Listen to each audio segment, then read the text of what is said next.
Coming up on today's video.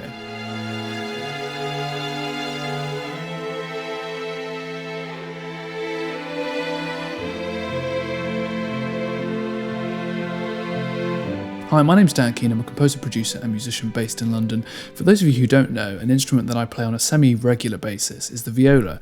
I started violin lessons when I was 5, and then I took up viola when I was 8. And by the time I'd started at the junior department of the Royal College of Music when I was 11, the viola was my principal study instrument. It was really everything that I did. And so now I find myself in this weird situation where I have a grade 8 in an instrument that I don't play all the time, but it's really, really useful. Now, it's come in particularly handy for sample libraries. You might have seen my soft string Spurs instrument on Piano Book, linked below. That is this viola, but it also does wonders to add a little bit of life to MIDI recorded strings. So in this week of quarantine content, I'm going to show you how I would improve realism on a basic string sound and then add it to my own recordings. And I'm going to be showing you a little technique that I've only just recently started developing using Varispeed. So this is a little piece that I've composed, and it's very simple and it's pretty short, but it sounds like this.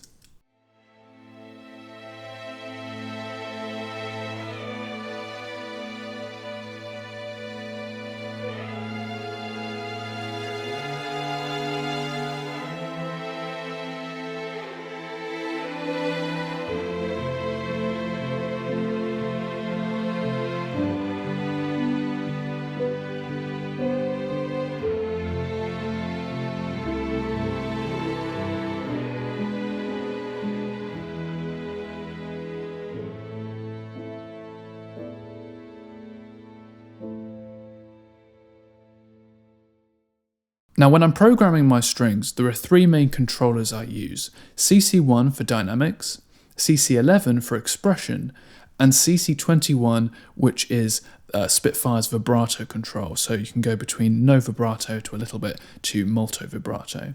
Now, I've used those 3 elements here when writing my string parts, but it goes a lot more deeply than that, because sometimes with various instruments, you're able to get a little bit more control based on how hard you're hitting the velocities. In this case, I've got a simple piece here that I've written using the studio strings by Spitfire.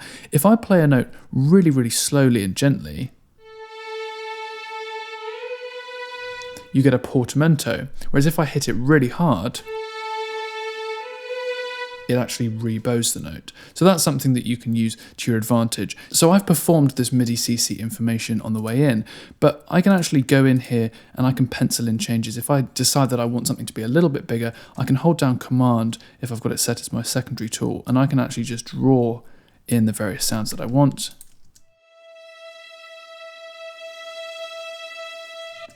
And it makes those changes for me. I find with slightly more expressive music that I tend to play slightly more gently so that I get a soft kind of portamento slide between each note. It's definitely something that's personal taste. You don't want to overdo it. To enhance it a little bit further, I've done some basic cleanup here.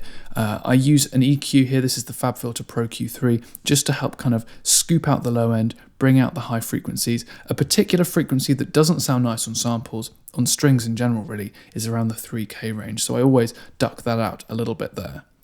You can see I've also added 3 sends here. So the first here is a convolution reverb. I use the Quantum Leap Spaces by East West, and this is a 4.8 second reverb. So this is an actual room that was recorded. Next, I've got the FabFilter Pro R here. This is my kind of DK orchestral default here, and this is about 3 seconds long.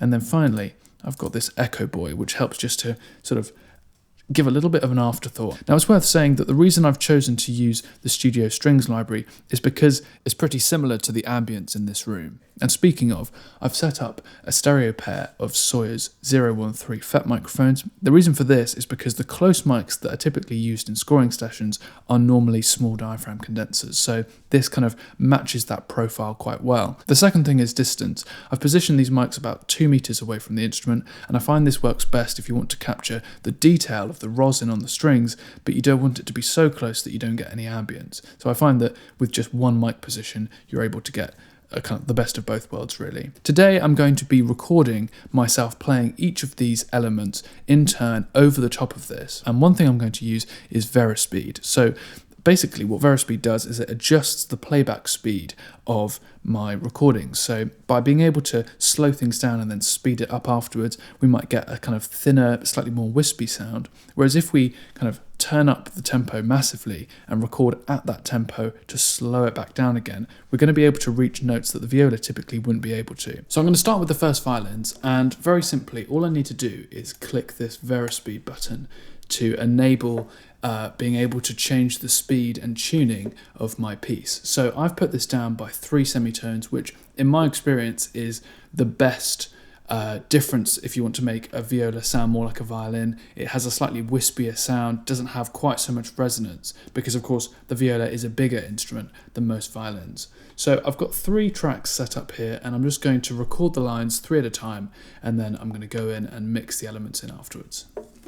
Now with the violas, I'm just going to record them at the default pitch, because of course this is a viola, and hopefully that's going to help to make the instrument sound slightly different. Finally with the cello, I'm going to go a whole octave below, so 12 semitones, and this means you have to play the parts very fast, which I have deliberately written parts that aren't too fast, but it doubles the speed of the playback in this situation. So it's not perfect, but anyway, see what you think of this.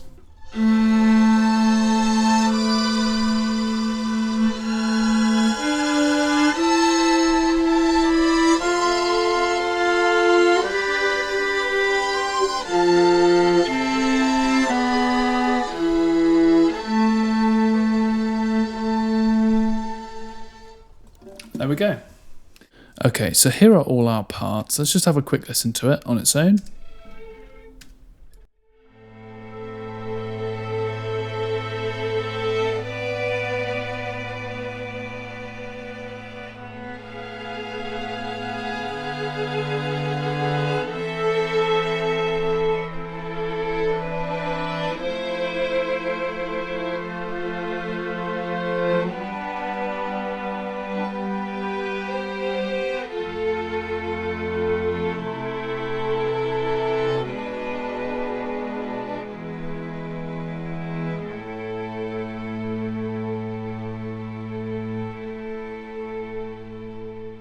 Now, it doesn't sound great yet, but does it sound like one instrument is playing all of those parts? Because to me, it doesn't really.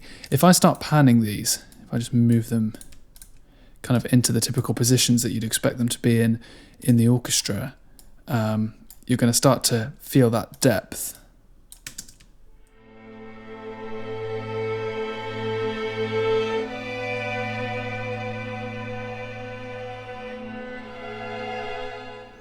But if I now start to blend this in with the MIDI,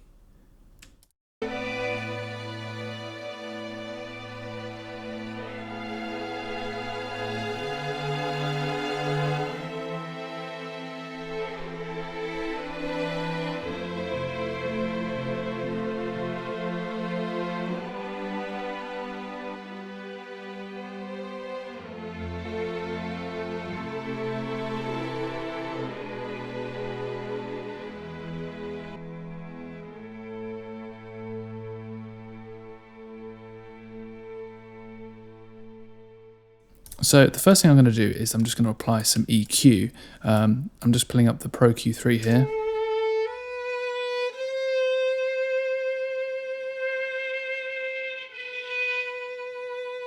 I want this to sound quite mellow, so I'm pulling out at around 3K, and then I'm just going to check these middle frequencies.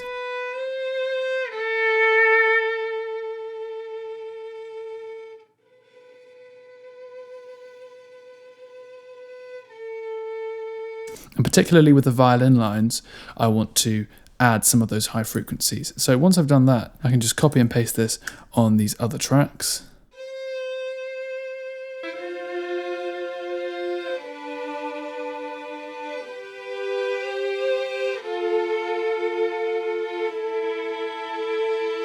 Now on the violas, I want to give it a slightly warmer, richer tone, so I'm going to apply a different profile.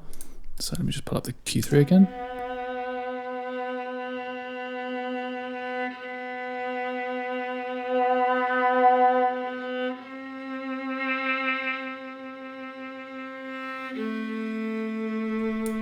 So in this case, I'm boosting at around 200 hertz and then pulling out at 800 and about 2.5K. If you listen to this. Those kind of strange partials above that I don't actually need to be in there. So I'm going to copy this over. And then finally on the cello, because it's such a weird tone,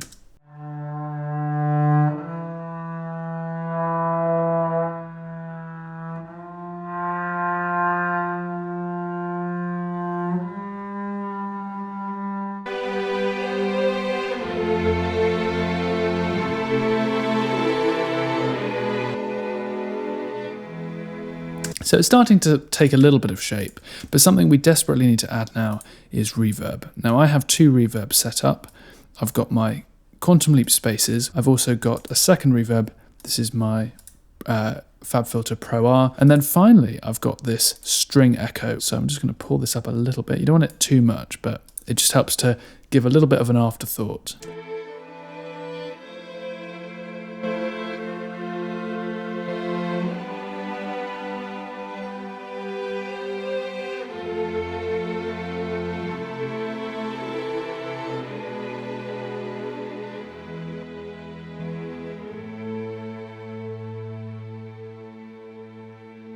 Now the final thing I'd like to do to add a sense of realism is to experiment with something that I showed last week. This thing called Virtual Soundstage 2. The idea is that you put a sound in a space and you can position it wherever you want and it will kind of dynamically pan those things. And I'm just going to start by placing the first violins there. Now what's quite clever with this is if I add, I'm running out of screen space now, but if I run this into the second one, it actually appears as a second instrument there. So I'm going to start kind of positioning these as they would be in a string ensemble. Okay, so this is before. And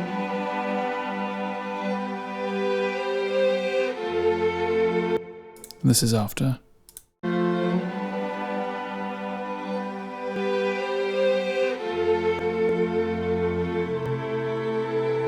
Now, as I say, I can actually push myself back in the room as well.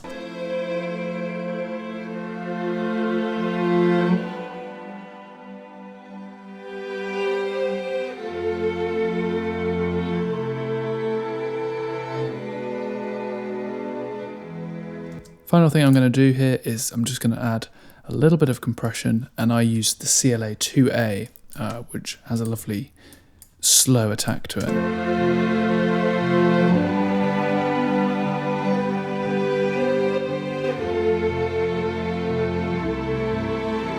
And I compress up to about 1 dB. I don't really want to compress too hard. And then finally, I'm going to just kind of give it a bit of a smile. So I'm pulling out at about 350 and pulling out again at about 1K and finally again at 3K. And then just boosting the high frequencies a little bit. Not pushing up too much, but just to kind of give it a little bit more grounding.